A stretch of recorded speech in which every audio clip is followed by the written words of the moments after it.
Hindi, kailangan mo ng mag-expired na yung permanent resident card mo, yung PR card. Kailangan mo na i-renew. Yan naman.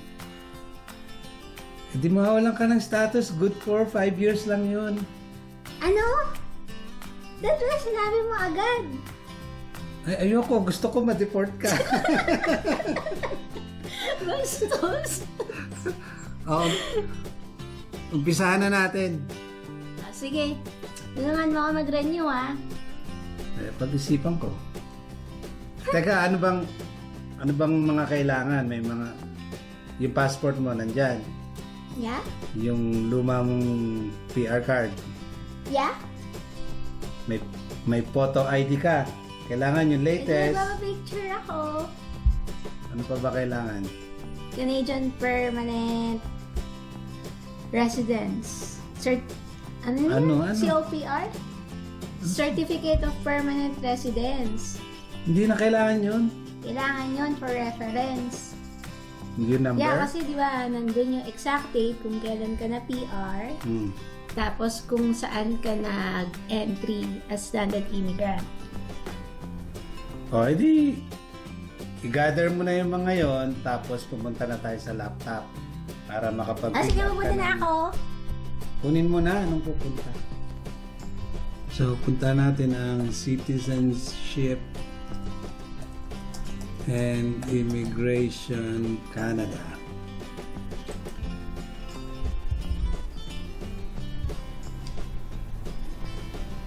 So, ito ang Citizenship and Immigration Canada. Click mo yan. Then, may mga menu. So, immigration, citizenship, travel, business, etc. etc.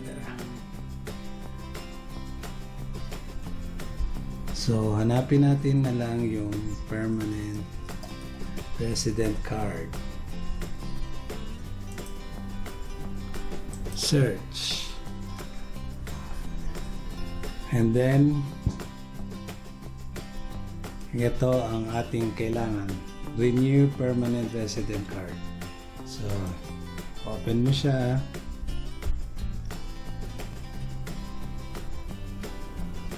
Then, nandito yung instruction guide. Ito.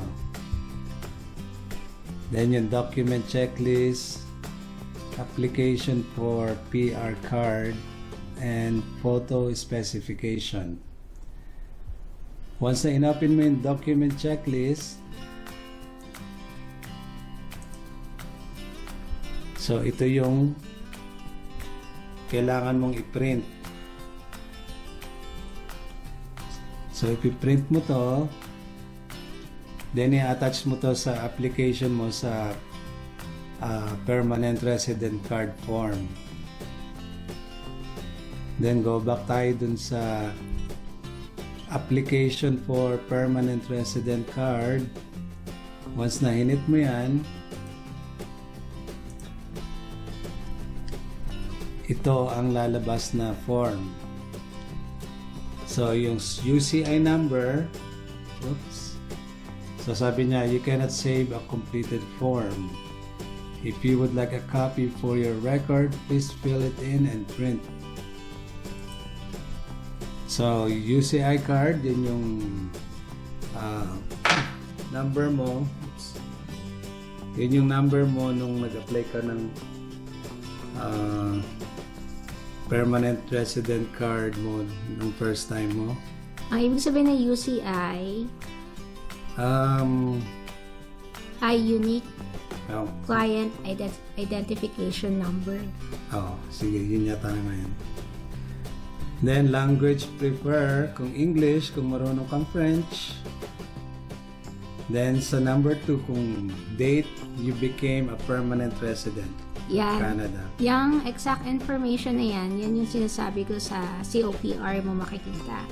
Yung confirmation of permanent residency na unang binigay sa'yo nung naging landed immigrant ka while waiting for your real PR card.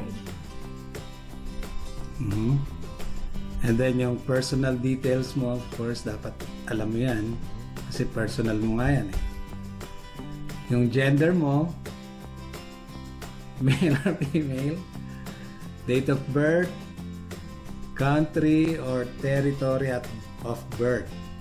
So, if you're Filipino, born in the Philippines, So, yun na itatype mo. lagay mo Philippines. Your country or territory of citizenship. So, yan ang Philippines.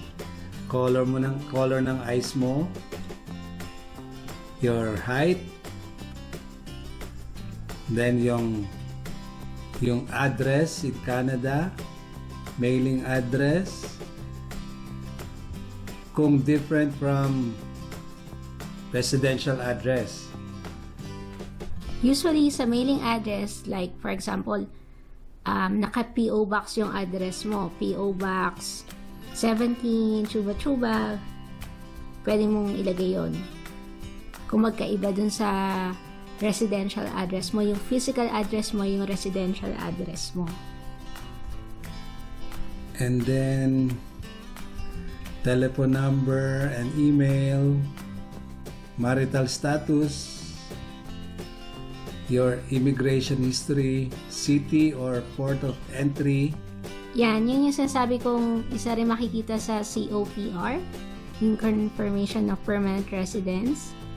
Kung saan ka nag-exit, Oo, kung saan ka nag-exit nung time na naging PR ka for the first PR time. ka.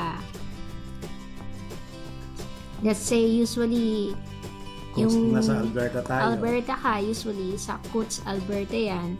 Or, yung iba naman, dito sila sa downtown Calgary.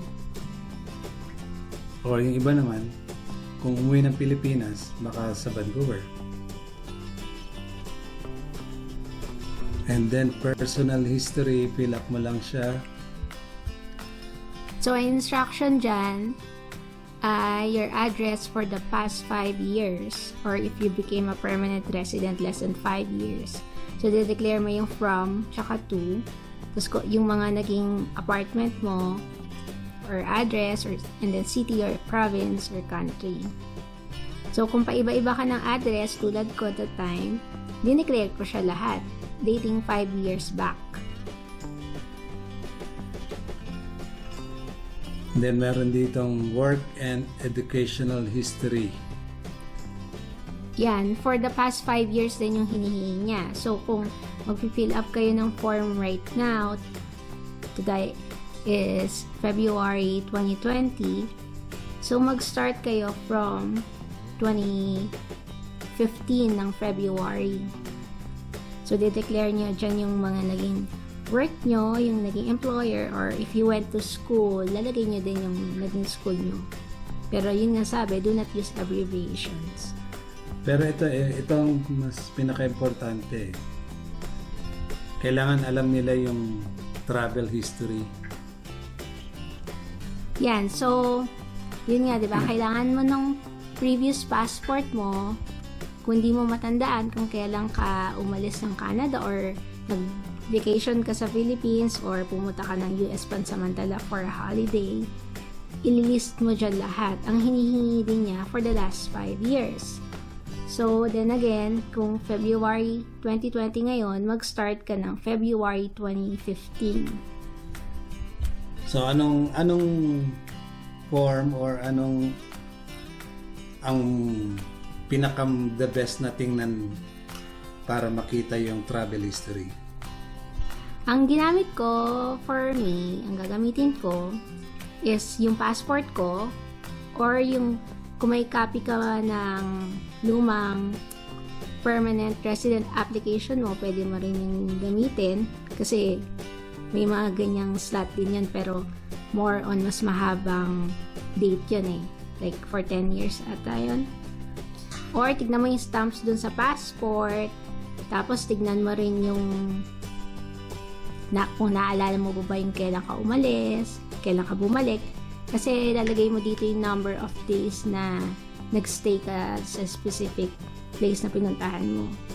For example, umuwi ako noong 2016. From January to February, nasa Philippines ako. And then, in between that time, sa month na yon, nag-spend ako ng 3 days sa Thailand. So, ang ginawa ko, ilalagay ko na lang dito sa second slot yung Thailand ko. Then, first, yung declaration ko na sa Philippines ako. So, next.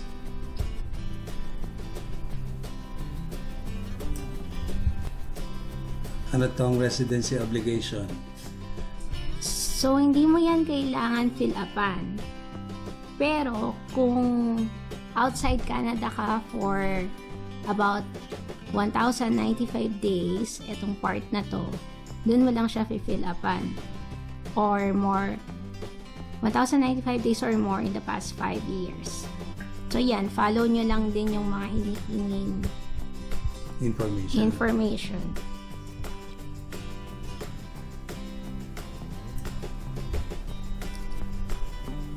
Situation 3. Yeah, same din yan ng if you were outside Canada ng 1,095 days.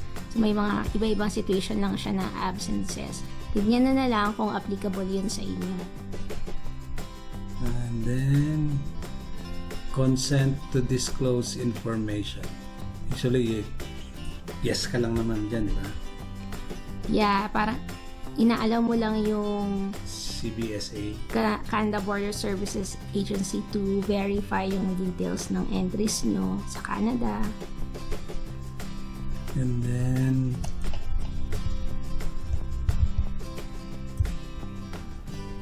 tsaka yung sa tax, did you skip it? statement of consent. Yan, income tax information and filing history. So,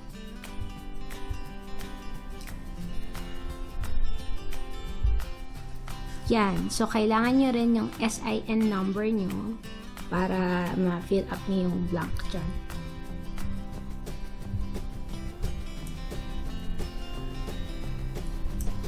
So, declaration of applicant. So, bago nyo i-sign itong part na to, make sure na binasa nyo yung etong statements na nandyan. Sinasabi dyan na hindi ka nagbibigay ng false information or it may be grounds for removal in the country. Tapos yung picture nyo, ayan, hindi dapat edited or filtered, dapat mukhang-mukha mo. Tapos na ikaw ay permanent resident of Canada na nagre-renew ka lang. Of course, if you're a Canadian citizen, hindi nag-a-apply sa inyo yung whole document. And then, yung isa sa mga points dyan ay naintindihan nyo yung mga nakasaad. Yan. And then, proceed to signing your application. So, ito.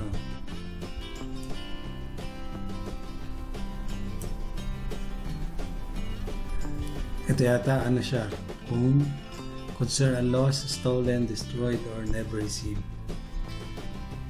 Yan, i-fill upan nyo yan kung nag-apply yan sa inyo. Kung nawala nyo ba yung PR card nyo or nanakaw ba sa inyo, nasira, or never nyo natanggap yung PR card nyo. Doon mo lang siya i-fill upan. Otherwise, just leave it. Blank. Yeah. Kasi nag-apply tayo for renewal, so it doesn't apply to us. Ito, sabi na, do not sign here unless you are declaring a lost, stolen, destroyed, or never received card. So, kung applicable sa kanila yan, doon lang sila magsasign. So, yan na yung form. Ilang pages yun? 4 pages. So, another option is i-print out nyo tong whole document and you can also fill it out manually. Kaya lang, may instructions na print in black or blue ink only. So, pwede nyo siya i-handwritten. Pero, yun nga, write legibly. Siyempre, di ba? So, pagkatapos mo ma-fill upan yung application for permanent resident card, ito yung section ng photograph mo. Click mo to. And then, usually, alam naman ng mga photographer o ng na kung anong size ang hinihingi ng CIC, or kung hindi nila alam, i-print mo tong form na to at dalhin mo sa kanila.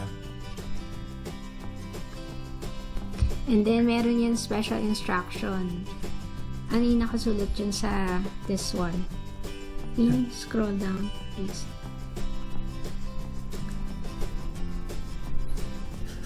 O kailangan yung back ng one photograph, kailangan may name and date of birth, date, name and address ng photography studio. So, ilang naman, lalagyan ng, tatatakan nila yung picture mo ng kung kailan nila kinuha yung picture mo, tapos dapat nandun na yung studio na picture sa'yo. So, yung name and date of birth, yan yung pangalan at birthday mo, hindi yung name and date of birth ng studio.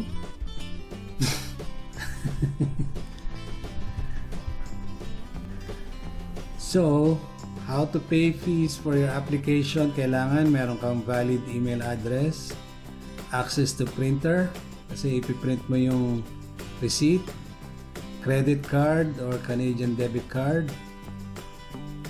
and then go online for payment. Okay, so step 3 na tayo. So ito, pay the fees. So pag i-click mo yung pay the fees sa step 3, lalabas dito yung kung magkano yung permanent resident card renewal fee. So yung sa case mo, $50. Diba? Tama? Yeah, kasi nagre-renew ka lang naman. Or nagre-renew lang naman ako, hindi man ako first time applicant. So, pupunta na tayo sa how to pay fees for your application. So, i-click natin tong online payment. Click mo siya, then pay your fees online. So, may mga step dito, basahin mo na lang. So, pay your fees online.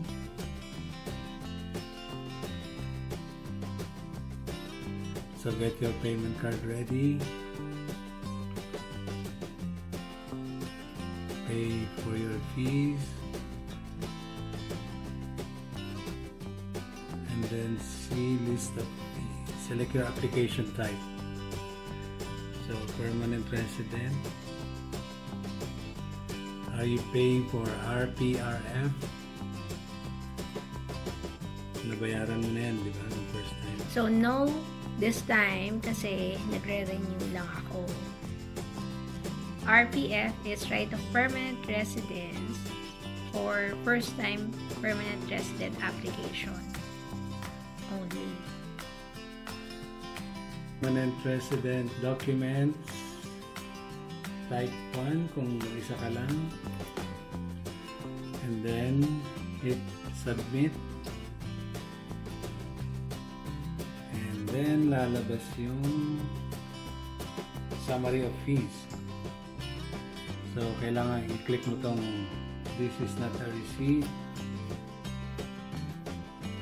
and then I'm not a robot kasi hindi ka naman robot. Then you have to log in and pay.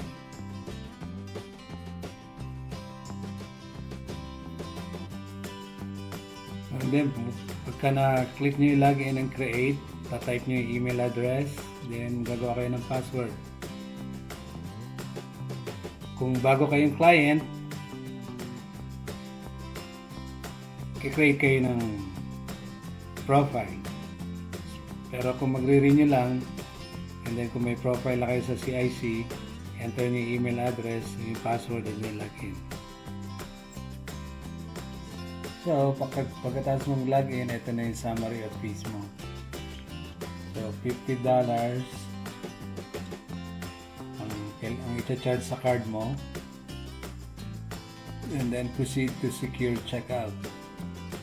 I have to click the I have read and understood the disclaimer. Kasi pagka magkamali, hindi i-refund or matagal. So yeah, just Please agree pala.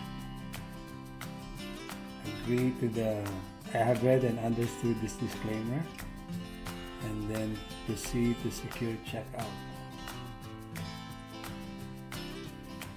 And then ito yung methods of payment. Visa or Interact. Sa ngayon, ang gagamitin namin is Visa. And then pag hinit mo yung Visa, hihingin niya yung card holder name, card number, expiry date, security code. And then pagka na-fill up mo yan, process transaction. Okay, so once na nag-check out ka na, ito na yung confirmation copy. And then, kailangan mo i-print 2 copies. Isa para sa iyo, isa para sa CIC.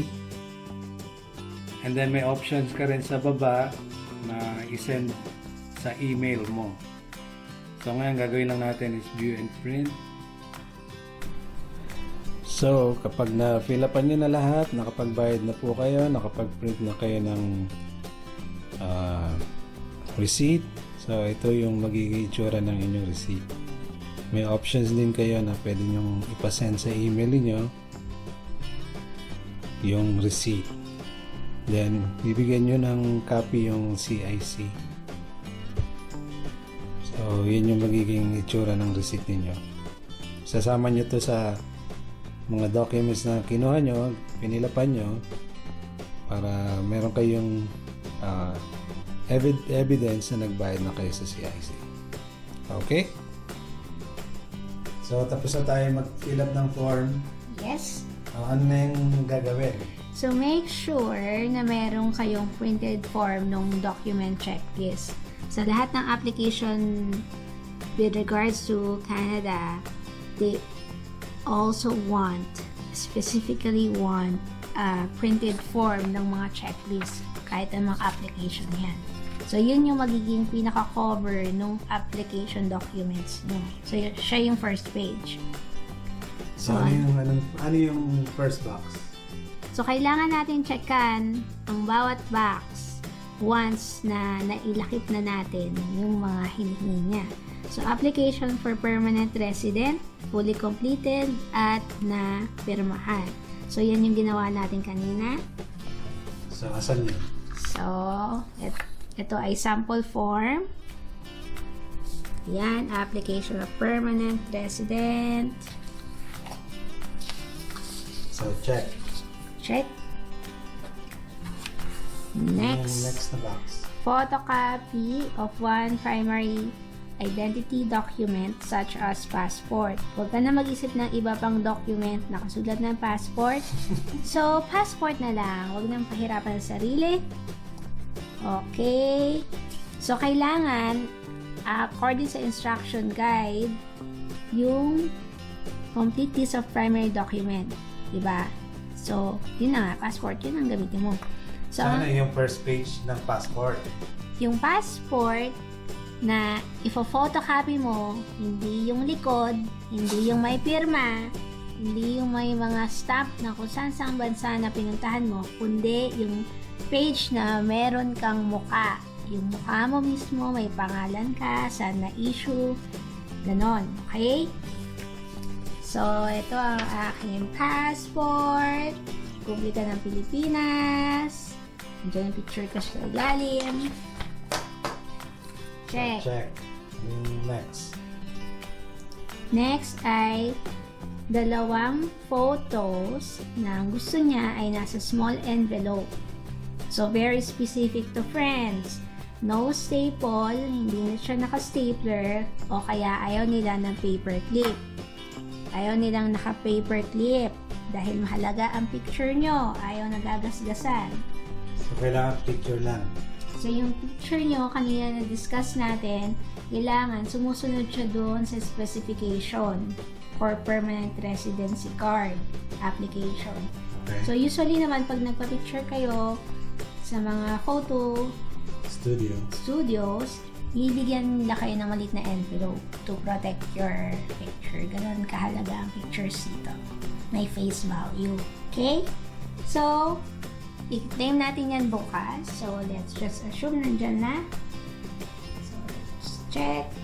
Yeah, don't forget na meron kayong name and birth date sa likod. Yung isang likod noon. And then, yung name ng photo studio kung saan yung pinicturean. Okay? And then, fees. Yan yung binayaran natin kanina. So, ito yung sample ng official receipt. Yan, merong barcode. Nandiyan yung halaga, $50. So, ayan yung, itong mga information na to, generic na yan. Pag napunta na kayo sa this point ng official receipt, yung mga yan, naka-print na yan mismo dun sa online payment. Information nila yun. Yep. So, check na natin. Then, So, dinideclare mo lang dito na this is fully completed document checklist. So, yun yung last na box. Ngayon naman, meron naman sa ilalim, kung nag-a-apply lang naman sa inyo, mag-i-include kayo ng additional documents. Pero, hindi naman nag-a-apply sa akin na under age of 18 ako. Although sabi na, I look like 12. Yun. Officially, hindi ako pwede dyan. Hindi man ako under 18. Hindi ko naman kailangan mag-provide ng school records or transcript. Tapos, hindi naman ako outside Canada for 1,095 days or more in the past 5 years. Hindi naman ako nagpapalit ng pangalan. Hindi naman ako nagpapalit ng sex or gender identifier. So, hindi ko na ito kailangan i-include. Okay? You can also put NA as not applicable for the boxes. or just leave it blank. Or leave it blank. That's okay. So, dahil kompleto na ang ating documents, pupunta na lang tayo sa Canada Post. Yun yung pinaguhulugan ng mga sulat dito sa Canada. And then, make sure na i-address natin dito. So, nag-provide siya ng regular mail address and then by courier. So, since malapit lang naman ang magiging padalahan niya, Sydney, Nova Scotia, and we are in Alberta right now. So, within Canada lang, okay na yung regular mail. It will not take long naman for them to receive the application. Tapos, ito naman ang gagamitin nyo kung gusto nyo na fast track or gusto nyo naka-courier or Like what? like kung gusto nyo naka-FedEx or UPS, Eurolator, but that would mean a little bit more money.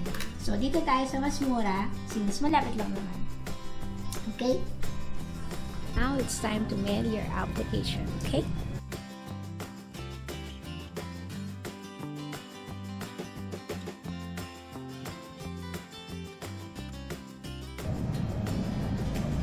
So, nag-decide ako last minute na magpa-courier kasi mainly because meron siyang tracking number. So, you will just go to the Canada Post website and then i-enter nyo lang yung tracking number. It looks like this. So, a bunch of numbers and some letters para makita nyo kung nakaalis na ba ng Calgary, yung mail, or kailan ma-receive ng Sydney, Nova Scotia for your renewal application. Also, don't forget to include a photocopy of your PR residence card. So, as a proof na nagre-renew ka lang, hindi ka first-time applicant. So, my application will be received by the office in about 4 to 5 business days. Okay? So, good luck! Another 5 more years of being permanent resident unless you're applying for your Canadian citizenship. So friends, sana nakatulong itong video na to sa inyong pagre-renew ng PR card or landed immigrant card dito sa Canada. So, huwag niyo kalimutan, hit like and subscribe sa aming channel.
See? So, ayan, makita natin na item accepted at the post office. Yan yung kakahulog lang na ating application. So, yan yung real time niya. So, as the day goes by, within the 4 to 5 business days, makikita niyo yan kung saan napupunta yung journey ng inyong application.